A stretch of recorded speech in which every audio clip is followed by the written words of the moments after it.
As you guys may know, I drive this, a Mark 7 Golf R, and I thought it'd be a good idea to be filming this in a parking garage today on a wettest day, but this is the wettest parking garage I've ever been in my life.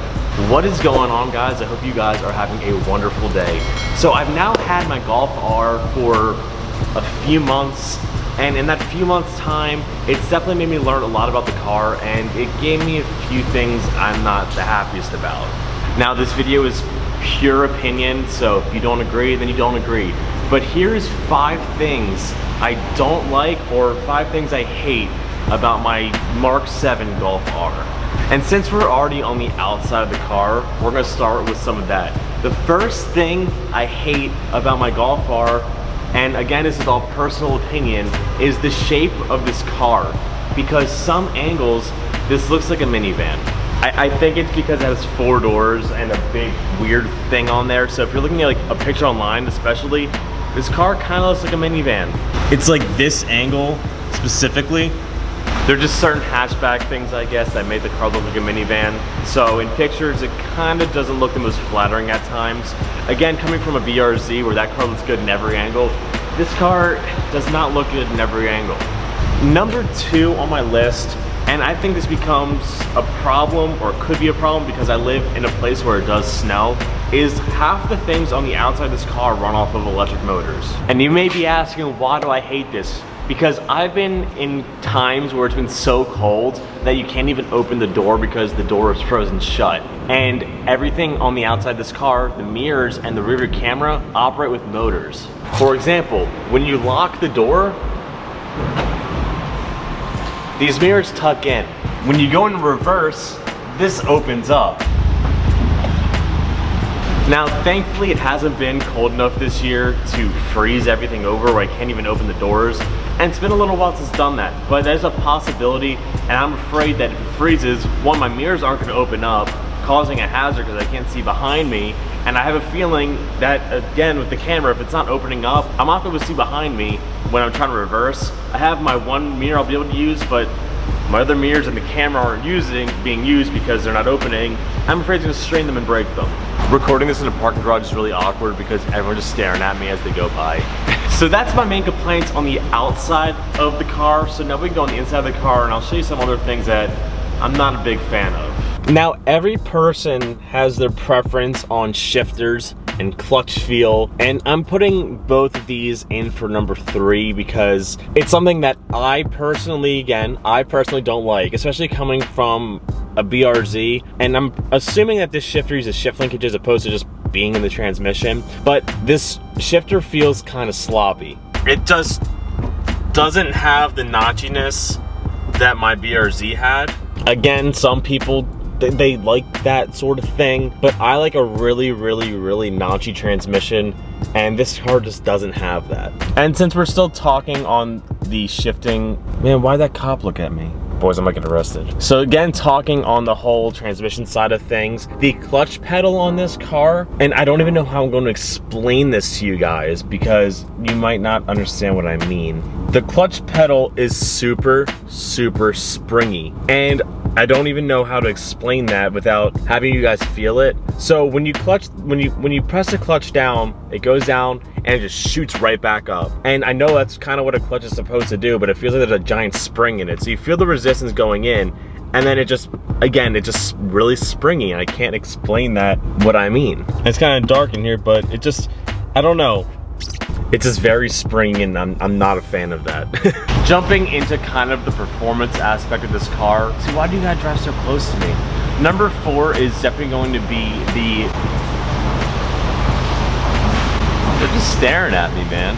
Number 4 definitely has to be actual clutch of this car. Now, if you know anything about Golf Rs, they produce about 285, 295 foot-pounds of torque on a stock car. The clutch in this car can only handle 300 foot-pounds, which means your margin of error is so little that I've read that people have gotten their clutches replaced after 10,000 miles. This car's higher mileage, and my clutch is just starting to go now, but I can't enjoy the car as much because the clutch is gone out. But the margin of error is just so little, and that just bothers me. If you're gonna make a performance car, you should make a car that can actually handle it Like the components need to be able to handle what you got. 295 foot-pounds of torque to 300 foot-pound torque clutch isn't gonna handle it. Like if you had a 400 foot-pound clutch, I see where you're gonna go right. But a 10,000 mile failure rate is horrible. And number 5, being a car guy, is gonna be the price of parts for this car. I've never driven a German car before. Well, I've driven them, but I've never owned a German car before. And I didn't really realize that parts were so expensive for it. This is a weird thing, and the solution is don't modify your car, but I'm a car guy and I like to modify my car. So I'm gonna modify it. But the cheapest like bang for your buck coilovers were $1,200. Anything else that's cheaper than that is considered complete garbage for this car. Every performance mod I've really found for this car is like at least $800. And I wanna do a lot to this car, but it's so expensive.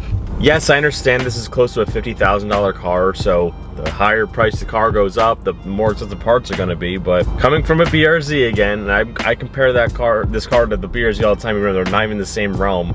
It's like, the coilovers I had on there were $500, and they were fantastic. A $500 set of coilovers for this car, I don't think I would even trust driving them on the road. It's just German versus not. They got all that good craftsmanship and all that fancy stuff, I guess. But again, this is all just pure opinion. I think this car is fantastic, and it actually took me a really long time to figure out 5 things I didn't like about the car, because I really, really love this car. All-wheel drive, 300 horsepower, like a high 4 seconds 0 to 60. This car is a complete monster, and it's just gonna get better. I just have to fix the clutch, and then I can actually handle power. And then we can tune it and be running close to 500 horsepower. And it's easy power to get. So, you know, I'm not complaining about this car. There's small things I don't like about it. But we do have some honorable mentions about the car that I don't like. One, the gauge cluster, because it's cool and all, but at the same time, you can't customize any of this. Yeah, you can flip your screens, but if I want to have like my audio stuff up, I can't have audio and my speed because it doesn't want to do that. And that's something that I like. You can't have maps on here, nothing Android Auto related on here, and small complaints. Also, I've noticed a lot about this car that there's a lot of automatic features, like well, I guess the headlights does say auto, but this car actually has automatic rain sensing wipers, but it doesn't even say it on the stock, so I didn't even know, because you put on intermittent and that's automatic mode, and it doesn't tell you. I don't know why Volkswagen don't tell you things. Also, changing the shift knob in this car is like a lot of work because you have to cut things. This thing doesn't just twist off like a normal car. You have to like cut tabs, and it's crazy just to change your shift knob. Again, weird decision. Again, I've never had a German car before, so that I think is actually normal. But I'm gonna leave you guys off here, so I hope you guys enjoy this video. I think these videos are important for anyone who's trying to buy a car and doesn't know things they don't like or what they do like, and I just think it's important.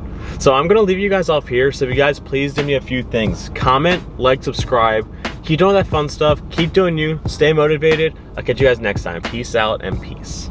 As I'm driving home from the spot where I just recorded from, I was thinking, you know, there was one point that I forgot to mention, and that is definitely the jack points on this car.